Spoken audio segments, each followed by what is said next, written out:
জমকালো আয়োজনের মধ্য দিয়ে উদ্বোধন হলো বাংলাদেশের বৃহত্তম পর্যটন মেলা ১৩তম বিমান Bangladesh travel and tourism fair BTTF ২০২৫। ৩ দিনব্যাপী এই মেলার আয়োজক tour operators association of Bangladesh টোয়াব। সকালে রাজধানীর আগারগাঁওয়ে বাংলাদেশ চায়না ফ্রেন্ডশিপ কনফারেন্স সেন্টারে মেলার উদ্বোধন করেন প্রধান উপদেষ্টার আন্তর্জাতিক বিষয়ক বিশেষ দূত লুৎফা সিদ্দিকী।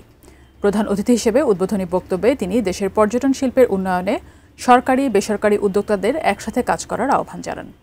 আয়োজকদের পক্ষ থেকে জানানো হয়, দেশের পর্যটন খাতকে আন্তর্জাতিক অঙ্গনে আরও এগিয়ে নিতে প্রতি বছরের মতো এবারও আয়োজন করা হয়েছে ৩ দিনের এই পর্যটন উৎসব। দেশি বিদেশি ১২০টিরও বেশি সংস্থা ও প্রতিষ্ঠান অংশ নিচ্ছে এবারের মেলায়। প্রায় ২২০টি স্টল ও ২০টি প্যাভিলিয়নে প্রদর্শিত হচ্ছে তাদের পণ্য ও সেবা।